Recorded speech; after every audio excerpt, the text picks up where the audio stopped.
Hello दोस्तों, आज हम बात करेंगे कक्षा 12 के हिंदी विषय में आने वाले बहुत ही ज़्यादा महत्वपूर्ण प्रश्नों की।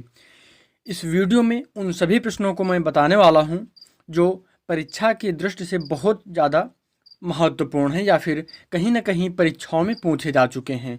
यानी यह कहा जाए कि जो बोर्ड परीक्षाएं हुई हैं, पिछली बोर्ड परीक्षाएं हुई, उनमें ये प्रश्न पूछे जा चुके हैं और आगामी परीक्षाओं में पूछे जाने की इनकी प्रबल संभावना है।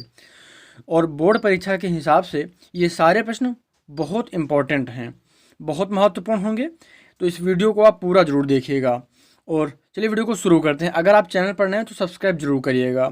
हम यहाँ पर बिना देरी के वीडियो को शुरू करते हैं। यहाँ पर मैंने थंबनेल में लिखा है, पढ़ो वही जो परीक्षा में आए। और इस बात को मैं काफ़ी हद तक कह सकता हूँ कि इस वीडियो से दो प्रश्न या एक से दो प्रश्न तो 100% आने ही आने हैं। तो इस वीडियो को पूरा आप जरूर देखिएगा। चलिए हम वीडियो को शुरू करते हैं। सब्सक्राइब जरूर करिएगा और इस वीडियो को ज़्यादा से ज़्यादा शेयर करिएगा अपने व्हाट्सएप ग्रुप और जितने भी स्टडी रिलेटेड से ग्रुप हैं उन सब में इस वीडियो को शेयर जरूर करिएगा। हम शुरुआत करेंगे पहले प्रश्न से। यहाँ पर पहला प्रश्न होगा हमारा, खड़ी बोली गद्य की प्रथम रचना किसे माना जाता है? खड़ी बोली गद्य की प्रथम रचना किसे माना जाता है? उत्तर क्या होगा? रचना, जो रचना है कौन सी रचना है? चंद छंद वर्णन की महिमा। चंद छंद वर्णन की महिमा जो है ये इसे खड़ी बोली गद्य की प्रथम रचना माना जाता है। और इसके लेखक कौन है? कवि गंग। कभी कभी प्रश्न इस तरह से भी बन सकता है, कवि गंग की उस रचना का नाम बताइए जो खड़ी बोली गद्य की प्रथम रचना है। या फिर इस तरह से भी प्रश्न बन सकता है, चंद छंद वर्णन की महिमा के लेखक कौन है? तो कौन है? कवि गंग। आपसे परीक्षा में जिस तरह से भी प्रश्न पूछा जाए आप उसका उत्तर देने के लिए तैयार रहिए। आगे हम बढ़ते हैं। नागरिक प्रचारणी सभा की स्थापना कब और कहाँ हुई थी? उत्तर क्या होगा?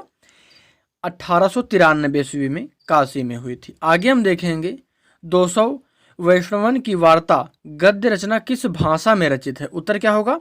ब्रज भाषा में। अगला प्रश्न है, प्रेमचंद्र जी के चार उपन्यासों के नाम बताइए।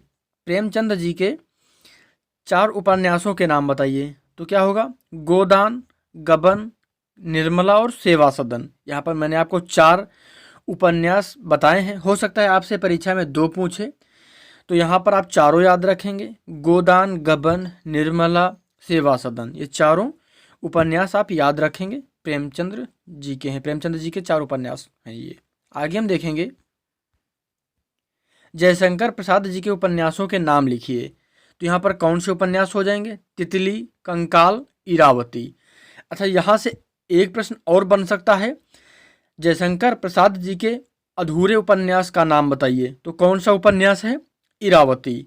या फिर इस तरह से भी प्रश्न बन सकता है, इरावती किसका अधूरा उपन्यास है? तो जयशंकर प्रसाद जी का अधूरा उपन्यास है इरावती। आगे हम देखेंगे, पृथ्वीराज की आंखें किसके रचनाकार कौन है? तो कौन है? डॉक्टर राम कुमार वर्मा। आगे देखेंगे अगला प्रश्न, मेरा जीवन प्रवाह किसकी आत्मकथा है? तो वियोगी हरि की। आगे हम देखेंगे, और ये सभी प्रश्न इंपॉर्टेंट है और मैं आपसे कहना चाहूँगा 1 से 2 बार ये वीडियो आप जरूर देख लीजिएगा। इससे होगा क्या, ये सारे प्रश्न आपको निश्चित तौर पर याद हो जाएंगे। और इसके बाद मैं अभी बहुविकल्पीय प्रारूप के जो भी प्रश्न होंगे उनको भी मैं कवर करूँगा। और यहाँ से आपके 10 नंबर के प्रश्न पूछे जाते हैं और वो सारे प्रश्न जो अगला वीडियो होगा उसमें हम कवर कर लेंगे। तो चैनल को सब्सक्राइब करिएगा। हम आगे बढ़ते हैं। यहाँ पर आचार्य रामचंद्र शुक्ल जी के 2 आलोचनात्मक ग्रंथों के नाम लिखिए। तो जैसी ग्रंथावली और हिंदी साहित्य का इतिहास, रामचंद्र जी के 2 आलोचक ग्रंथ हैं। आगे हम देखेंगे, हिंदी की प्रथम एकांकी किस रचना को माना जाता है? हिंदी की प्रथम एकांकी किसे माना जाता है? तो एक घूंट को। और इसके रचनाकार कौन है? जयशंकर प्रसाद। कभी कभी डायरेक्ट भी प्रश्न बन सकता है, एक घूंट के रचनाकार कौन है? तो जयशंकर प्रसाद। हिंदी की प्रथम एकांकी किस रचना को माना जाता है? तो एक घूंट को माना जाता है हिंदी की प्रथम एकांकी। आगे हम देखेंगे, महावीर प्रसाद द्विवेदी के रचना का नाम लिखिए। तो यहाँ पर मैंने 3 रचनाएं लिखी हैं, सुमन, कविता कलाप और काजल तुम हो। ये 3 रचनाएं हैं महावीर प्रसाद द्विवेदी जी की। आगे हम देखेंगे, धूप के धान किसकी रचना है? उत्तर क्या होगा? गिरिजा कुमार माथुर। और अभी मैं इसके बाद एक वीडियो अपलोड करूंगा। मैं निरंतर इस समय कक्षा 12 हिंदी विषय से रिलेटेड सामग्रियाँ आपके लिए अपलोड कर रहा हूं। तो निश्चित तौर पर ये जो भी मैं वीडियो अपलोड कर रहा हूं आपकी परीक्षा के लिए बहुत इम्पोर्टेंट होंगे। यहाँ से प्रश्न बनने की प्रबल संभावना है और वही प्रश्न वही मैटर मैं आपको बता रहा हूँ, वही प्रश्न और वही उत्तर बता रहा हूँ जो कि आपकी परीक्षा में बन सकते हैं। तो वीडियो को लगातार आप देखते रहिए और चैनल को सब्सक्राइब करिए और ज़्यादा से ज़्यादा शेयर करिए। अगला प्रश्न है, सरस्वती पत्रिका के संपादक कौन थे? आचार्य महावीर प्रसाद द्विवेदी। अगला प्रश्न है, हरिऔध का पूरा नाम क्या है? हरिऔध का पूरा नाम क्या है? अयोध्या सिंह उपाध्याय हरिऔध। कभी कभी जैसे सुमित्रा नंदन पंत पूरा नाम है और कभी कभी पूछ लिया जाता है पंत का पूरा नाम बताइए, पंत जी का पूरा नाम बताइए, तो क्या होगा? सुमित्रा नंदन पंत। या फिर अज्ञेय जी का पूरा नाम बताइए, तो सच्चिदानंद हीरानंद वत्स्यायन अज्ञेय। तो होता है क्या है कि ये आप पूरा नाम भी याद रखेंगे। जैसे हरिऔध का पूरा नाम क्या है? अयोध्या सिंह उपाध्याय हरिऔध। और प्रिय प्रवास जो है इनकी प्रसिद्ध रचना है, किसकी? अयोध्या सिंह उपाध्याय हरिऔध की। आगे हम देखेंगे, और अभी तक वीडियो को लाइक नहीं किया तो लाइक कर दीजिए। आगे हम देखेंगे, प्रगतिवादी काव्य की 4 विशेषताएं बताइए। इस तरह के प्रश्न हमेशा परीक्षा में पूछे जाते हैं। क्या पूछा जाता है? प्रगतिवादी काव्य की 4 विशेषताएं बताइए, छायावादी युग की 2 विशेषताएं बताइए, रीतिकाल की रीति युग की 2 विशेषताएं बताइए, भक्ति काल की 2 विशेषताएं बताइए। इस तरह के प्रश्न लगातार परीक्षाओं में पूछे जाते रहे हैं और आगे भी पूछे जाते रहेंगे। आगे हम देखेंगे इस प्रश्न का उत्तर क्या होगा। व्यंग्य एवं आक्रामक काव्य शैली। दूसरा, सांप्रदायिकता का विरोध। तीसरा, सामाजिक यथार्थ का चित्रण। और समाज में व्याप्त शोषणकारी शक्तियों का भी विरोध।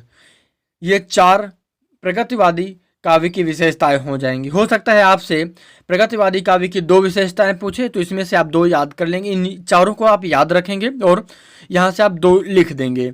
यानी आपसे 4 भी पूछ सकता है और 2 भी पूछ सकता है। तो आप यहाँ से आप, मेरी सलाह यही रहेगी आपको कि आप चारों याद रखें। आगे हम देखेंगे, और आप चाहे तो इन सभी को नोट्स बना सकते हैं, इन सभी का हिंदी रिलेटेड, और आप चाहे तो स्क्रीनशॉट भी रख सकते हैं। स्क्रीनशॉट होगा क्या?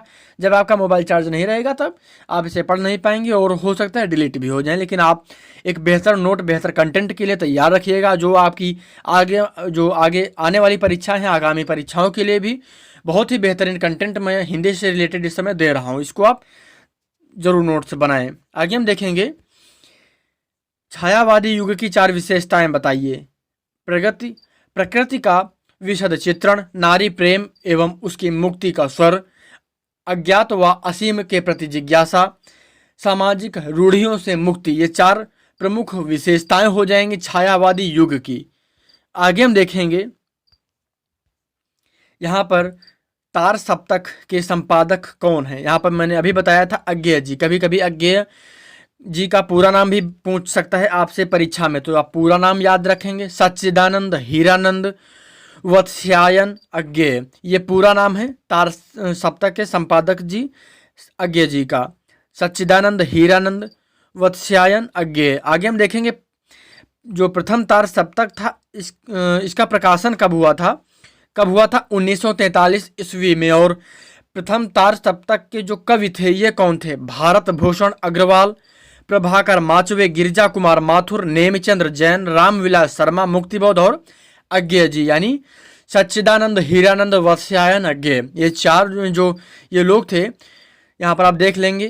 भारत भूषण अग्रवाल, प्रभाकर माचवे, गिरिजा कुमार माथुर, नेमिचंद्र, रामविलास शर्मा और अज्ञेय जी, ये लोग प्रथम तार सप्तक के कवि थे।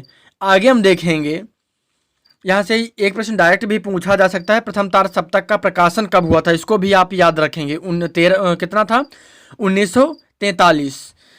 और संपादक कौन है? सच्चिदानंद हीरानंद वत्स्यायन अज्ञेय। आगे हम देखेंगे,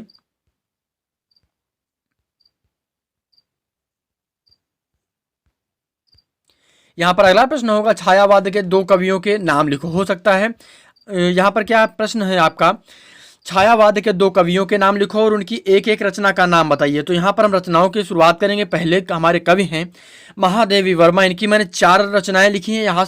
यहाँ पर आपसे 2 रचनाएं भी पूछा जा सकता है। तो यहाँ पर महादेवी वर्मा की रचनाएं क्या हो जाएंगी? निहार, नीरजा, दीपशिखा और सांद गीत।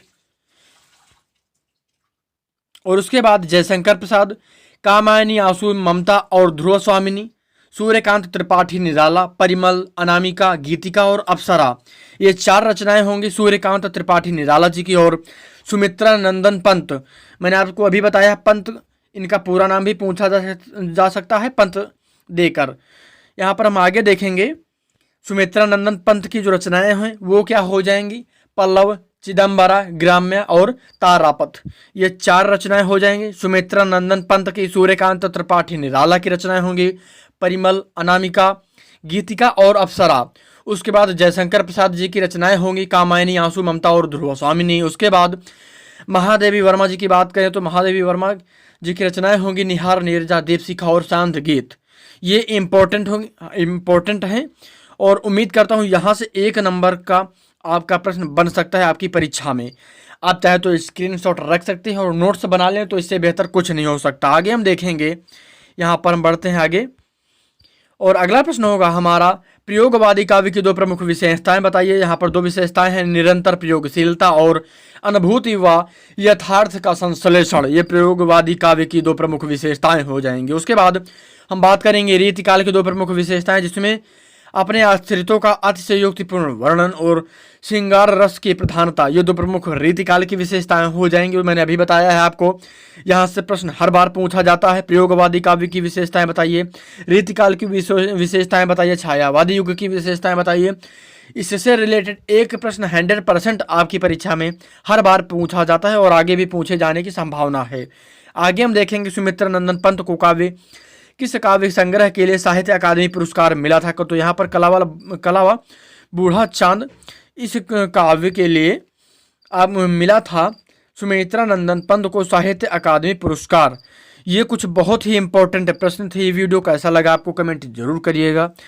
और चैनल पर नए हैं और अभी तक सब्सक्राइब नहीं किया है चैनल को, तो सब्सक्राइब जरूर करिएगा, क्योंकि यहाँ पर बेहतर कंटेंट आपको दिया जाता है जो कि आपकी सभी परीक्षाओं के लिए, यानी इस समय तो मैं हिंदी का कक्षा 12 की बात कर रहा हूँ, लेकिन अन्य जो भी कंटेंट मैं अपलोड करूँगा निरंतर आपके लिए बेहतर कंटेंट यहाँ पर आपको मिलता रहेगा। सब्सक्राइब जरूर करिएगा और इस वीडियो को ज़्यादा से ज़्यादा शेयर करिएगा। और अभी तक लाइक नहीं किया है तो लाइक ज़रूर करें। और आपके मन में जो भी कमेंट चल रहा है नीचे जाएँ और कमेंट बॉक्स में लिखें। सब्सक्राइब जरूर करिएगा। पूरा वीडियो देखने के लिए आपका बहुत बहुत धन्यवाद।